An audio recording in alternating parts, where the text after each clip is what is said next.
আসসালামু আলাইকুম, সবাই কেমন আছেন আপনারা? আলহামদুলিল্লাহ আমরা ভালো আছি। আমি তো একটু অসুস্থ, তারপরও আজকে আমি এক জায়গায় বেড়াতে যাচ্ছি। আর কোথায় বেড়াতে যাচ্ছি সেটা আপনারা দেখতেই পাবেন। তো আমার 2 মেয়েকে নিয়ে আমরা গেলাম। আমাদের বাড়ির রাস্তাটা ঠিক করতেছে, ওই জন্য মেন গেটটা তালা দেওয়া। হাঁটে এসে মেন রোডে উঠে রিক্সাতে চড়তে হলো। রিক্সা পাল্টে আমাদের কিন্তু সিএনজি আবার চড়তে হবে, কারণ যেতে অনেকক্ষণ টাইম লাগবে, প্রায় 1-1.5 ঘন্টা। তো দেখেন আমার 2 কিউটে কত সুন্দর লাগতেছে, মাশাআল্লাহ বলবেন। ওরা অনেক আনন্দ পাচ্ছে যে ওরা বেড়াতে যাচ্ছে। আর আমরা যাচ্ছি, দেখেন ঢাকা শহরের জ্যাম, একেই বলে জ্যাম। এত জ্যাম রাস্তাতে বলার মতো না। আর আমার মেয়ে দেখেন কালা চশমা পরে, ও কিন্তু অনেকক্ষণ কালা চশমা গান গাইছে, ওদের আনন্দ লাগতেছে। আর এই যে দেখেন আমরা যাইতেছি, রাস্তাটা এই যে এখন যা দেখি অনেক ফাঁকা হয়েছে, পরে গাড়িটা অনেক জোরে যাচ্ছিল। আর আমরা কিন্তু যাচ্ছি বিক্রমপুর। আর এই যে পদ্মার সেতুর এই রাস্তাটা, এত সুন্দর রাস্তা। আর এইদিকে আমার মেয়েগুলো সুন্দর ঘুমিয়ে পড়ছে।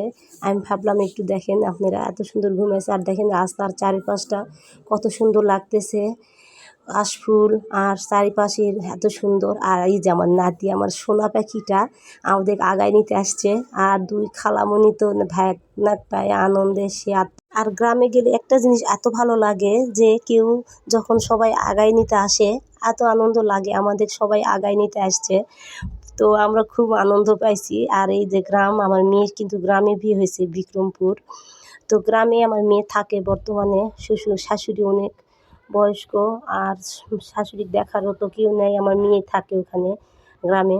আর আমার মেয়ের বাড়িটা দেখেন, আমার মেয়ের বাড়িটা কিন্তু অনেক সুন্দর। আর বিক্রমপুরের বাড়ি তো দেখতে মাশাআল্লাহ অনেক সুন্দর। আর দেখেন নানা নাতির ভালোবাসা, দেখেন আদর, নানা নাতি পায়ে তো আনন্দে বাঁচতেছে না। আর এই যে আমার মেয়ের ঘর, অনেক সুন্দর বাড়ি, আমার ভালো লাগে বিক্রমপুরের বাড়ি। আর এই দোলনাটাতে আমার নাতি সবসময় নাকি এভাবে শুয়ে থেকে খেলে।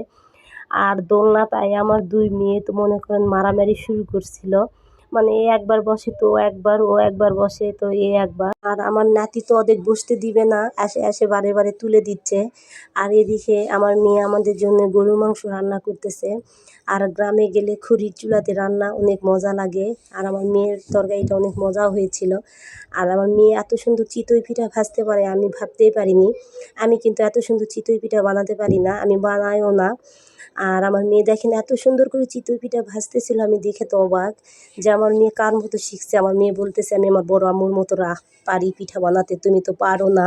তো আমরা এই যে খাওয়া দাওয়া করতেছি আর নাস্তাও করছি। এত ভিডিও করতে পারিনি, মেয়ের বাড়ি কি মনে করে শরম, আমি নতুন ভিডিও করি, তো মাঝে মাঝে একটু করে ভিডিও করলাম।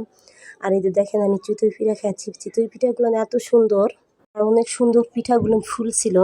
তো আমাদের ভিডিও ভালো লাগলে কিন্তু আপনার প্লিজ দেখবেন, লাইক কমেন্ট করবেন। আর আমার কমেন্ট করে বলবেন আমার ভিডিওটা কেমন হয়েছে। দেখেন পিঠা অনেক সুন্দর। আর সবাই ভালো থাকবেন, সবাই দোয়া করবেন। আল্লাহ হাফেজ।